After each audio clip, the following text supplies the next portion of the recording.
right, hey you guys, I'm back. I think that works. Yeah, kind of. It's kind of similar to the last angle. So I don't want to go down a tangent of like adding new things to the list. I think I want to focus on how I mentioned briefly, but I think it's so important and I don't want to glide by it, is the fact that I don't think men grasp the importance of their child's relationship with them. Like, I don't think men understand how important it is that they are present, which is why I honestly think men are the most distracted in this society, in this world. They're distracted by, whatever their goals are, other women, whatever they're prioritizing, they're not, sometimes some of them I feel like aren't prioritizing the right thing. And I'm not saying that to like point the finger and condemn anybody, because, let he who is without sin cast the first stone. So I ain't got no room to speak. But I'm just talking about it from my perspective. And it's something that I think about often, and I'll tell you why. Men moving through life kind of casually and not setting their solid grip like on the world and on their family and on their children is creating like a generational domino effect. And so in my mind, a lot of what's going on in the world, I genuinely feel like, even though it was predestined by God, so it's basically like it was written this way before we even got here. We're kind of just fulfilling the roles that God gave to us. I can't help but to still acknowledge the fact that if more men were more present and if they were more in their leadership roles, then their kids would potentially make different decisions, and it could create a different outcome for generations to come. That's one of the reasons that I am really, really particular about following God's order and God's call on my life when it comes to marriage. I know in the last video I said that my greatest fear was that I didn't want to get a divorce. And it's not even that I don't want to get a divorce. I don't want to make it seem like that's my greatest fear, because it's not. What I don't want to do is to have children with the wrong person.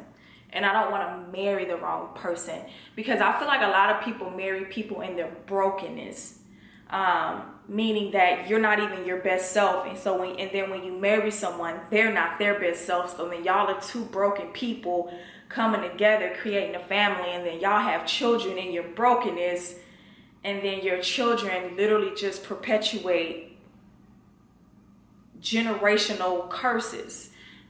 Regardless of what those curses are, all families are different, and all families battle with different things. But that's what I'm seeing happen. That's what has happened in my life.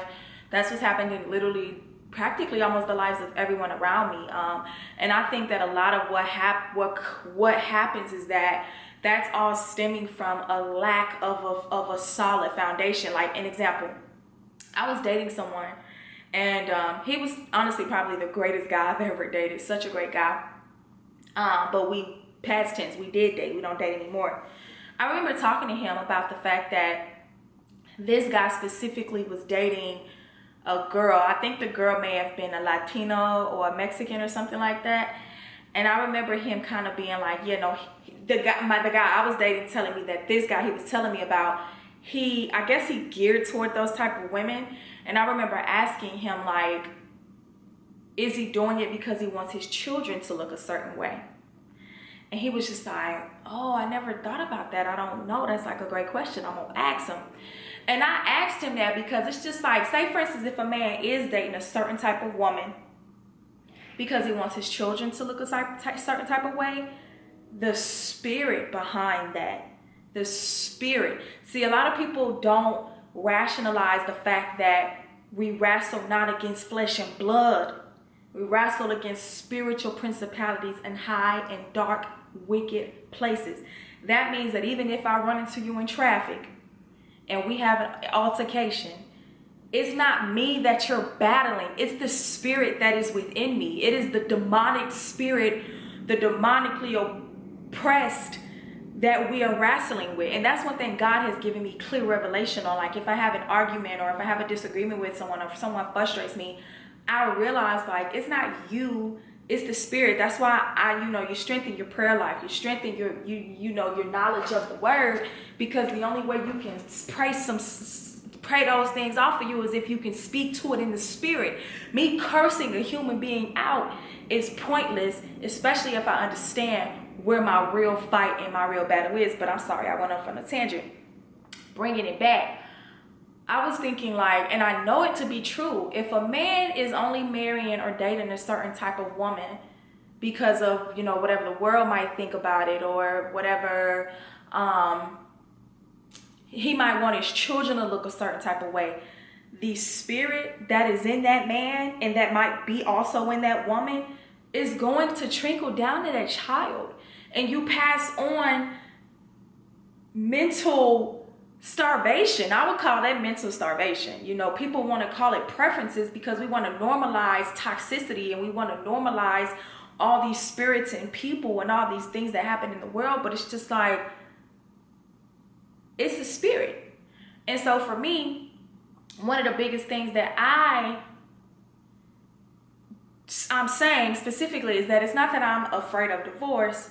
I just don't want to have children with the wrong person and we come together and we just create another generation of trauma and of turmoil, because one thing I will say is that God has blessed me enough to understand before having kids. A lot of people get it after they had kids. A lot of people get it while they're pregnant. A lot of people understand it after they've already traumatized their kids. God has literally given me the wherewithal, and I'm so grateful to him for it. And it just speaks to his volume of love for me. He's given me the wherewithal to help me deal with my rejection issues, to help me deal with my issues with a lack of protection, to help me deal with, my issues with abandonment from like the different men in my family, and I'm not going to get into those stories because leading to my next point, I really don't want these videos to come off as if I'm like a victim, or if I'm like the victim, as if I've been victimized, because I'm not a victim. I don't feel like I can be, and to be clear, to be completely honest, I feel like I've not played it. Sometimes you do things and you don't even understand the spirit in which you're doing it, but I have come to realize that there are times and instances in my life where it's almost like, oh, woe, it's me. It's like I'm the victim. And it's like, actually, I'm not a victim. Me saying what I said about, in the first video about, a lack of protection, a lack of this, a lack of that, though it hurts, and I might speak about it from a place of hurt, I'm not a victim to it because God has set me free from, I'm trying to keep my computer light up, but God has like set me free, and I understand that I am a child of the Most High. I understand that I have been covered by God. Anywhere, any place which I've felt abandoned or rejected or unprotected, I understand that God has stepped in. And it's like literally like God can do more for me than anybody, any parent. I was talking to my cousin earlier and I was just like telling her, I was like, when I do have kids, they're gonna be like a loan from God. The same way that God put Jesus in Mary's stomach and Mary hadn't even had intercourse and she was pregnant, is the same way God is gonna, even though it'll happen through intercourse, the same way God is going to put a child in my belly. And it's gonna be so important that I am who God needs me to be and where God needs me to be, so that I can cultivate this child that God has blessed me with, so that that child can then give God the glory. I was telling my cousin earlier, I said, of all the things I can give my child, I want to be a healthy mom, a very healthy, peaceful wife, supportive, encouraging, all those things. But of all the things I want to give my child, I don't care if they have labels, I do want my children to have land and to have property and to have money, which, to be very clear, I'm straight. Like, God is able, God is good. I have been on the financial path to property and financial literacy and competency and just stocks and crypto. I've been on that path for years. Thank God for my stepmom. She specifically has instilled in me financial responsibility. And I don't want to go on a tangent, but outside of all those things I could give my children, I absolutely intend and delight in the thought of giving my children not only a whole healthy me and assuring that their dad is a good person and he's a man of God, but I am going to give my children wisdom and knowledge of the Lord. Like, there is no better gift you can give your child than to give them God and to give them love and to give them the intellect to have an understanding and to cultivate wisdom and to seek knowledge. You know what I'm saying? Like, those things matter literally so much to me, to my core. And because of those things, it's like, that's the reason I don't want to marry anybody. Because honestly, if it were up to me, I could have been married. And I probably would have kids that are between 5 and 10 years old, couple of them married, unhappy. I wouldn't have the career that I have. I wouldn't have the relationship with God that I have. I wouldn't have had this time to seek God the way that I do. I wouldn't have had the experiences that I've had. I wouldn't have been able to live in this amazing apartment in downtown Chicago if I would have done anything outside of the will of God. So it's like, I know I'm on the path that God has for me. And I know a big part of my path has been healing, being whole, seeking God. Like, I tell people now, like, I have dethroned everybody that had a number 1, number 2 spot in my life. It don't mean that I don't love them, but I have dethroned them, and God is on the throne of my life, So, and I'm working every day to nurture that and to just be grateful for that. And I am grateful for it. Like, it's a beautiful season. I'm 32 and I have never had peace about being single. That's why I think I always was dating, because I was trying to make my own fantasy and make my own happy ending. But I have never had peace like I have now, and it's because I've never seeked God desperately like I am now. So all that to say, like, outside of not feeling like I had the protection, or not having or feeling abandoned at different points in my life, or abandonment, lack of protection, and then the rejection, outside of all those things, I've come to learn, one, I'm not a victim. I can't fault people for not being able to give me something they realized I needed. It's just like, and that in itself is enough for me to just love the men in my family and to just keep blazing the trail, keep moving forward, keep seeking God. But it has absolutely been a leading force. And I was in a event yesterday where my therapist, who was also a deliverance minister, she said something along the lines of, your ministry is in your misery.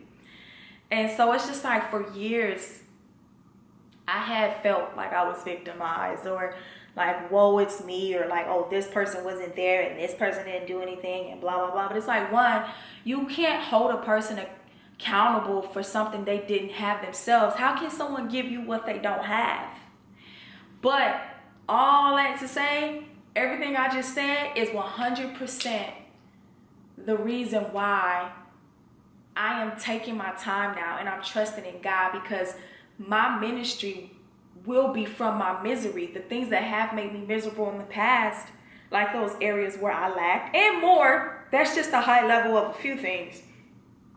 God is going to use that to assure that my children are blessed beyond measure.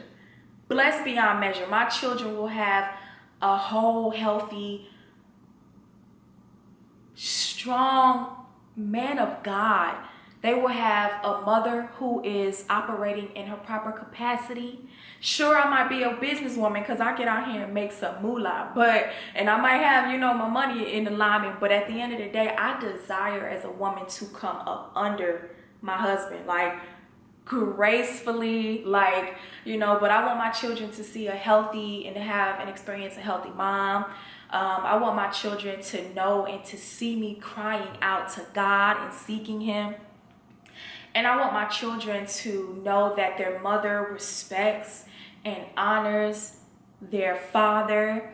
And I want my children to know that God is the head of our household. So it's just like, when I think about those things, based on what I don't want to put my children through, I don't want to create another generation of children that will go through what I went through. If I know better, when you know better, you do better. And so I think the greatest way for me in the future to love children, this loan from God in the future, is absolutely going to be through what I'm doing now. The steps that I'm taking now, by stepping back and allowing God to be God and do what God does, and by being grateful for my single season and seeking God and traveling. I've been on my phone literally for like the last hour. That's why it's on the charger now, because I needed it to charge. I got to like 13%. For the last hour, looking for a vacation package to Fiji, okay? I looked at Fiji. I looked at Bora Bora. I was like, okay, Bora Bora, you're way too expensive. Like, I'm not dropping that kind of money for a trip. But I was looking for a trip to Fiji. I did look into Bora Bora, but it was too expensive. I would love to go to Bali, but they require you to do like an 8 to 12 day quarantine, and I'm not doing that because I only want to be gone for like 8 to 12 days. I don't want to quarantine the whole time. Definitely consider Thailand. What else did I consider? I was looking at the Maldives, but because I just went to the Maldives, I'm like, I'm not finna go back to the Maldives. I'm the type of person, it's like, I want to get around. I don't want to just go to the same place all the time and be cool with that. Like, I'm good. But at this point, to be honest, the Maldives low-key feel like just going to Mexico. I mean, just saying. I'm kidding. I'm totally kidding. But all that to say, and I'm so sorry, I need to stop talking because this video is going past 15 minutes and I don't want that. But all that to say, one, I'm not a victim. I have been through things. We all have, but we are not victims. Our ministry is in our misery, or you can say your ministry is in your mess. However you want to spin it. Just as long as we find the strength to pick ourselves up and like move past whatever our trials have been, whatever our tribulations have been, whatever has kept us down. God didn't put us through. See, people tend to think God isn't real, or they question God because they go through things. God, if we read our Bible, we would know and we would fully understand that God never said we wouldn't. The Bible says, yea, though I walk through the valley in the shadow of death. Yea, though I walk through. That means we're going to go through. But we got to ask God to show us the purpose in it. The purpose in it, the ministry in it, whatever it is that God is calling us to do. We have to ask God for clarity on it. We can't get stuck in it and be stagnant and then perpetuate the same. Like, people literally be saying they love their kids, and then they get their kids the same mess that they were dealt. And I don't think people do that deliberately. I want to be clear. I don't think people do that deliberately. I just think that some people are broken down so much that they don't have the wherewithal to understand that there is a bright side to all things, whether good or bad. So I'm going to stop talking here because I've literally talked almost, oh my God, it's almost to 20 minutes and I'm not okay with that. So thank you guys for tuning in. I'll definitely be dropping another video soon. Don't know how soon, but God put this on my heart. I did want to start out, like I said, talking about kind of what I've experienced, but what I feel God is going to allow to be the manifestation on the bright side of it, the breakthrough, and I'm excited about that. I look forward to it, and God is cultivating me and preparing me for it now. And I am not ready, but I'm getting there, and God is diligent. So it doesn't matter what I lack, I have God. And that's all I wanted to share with y'all. So thank you so much for tuning in. And I'm going to jump before this video gets to 20 minutes. All right, bye.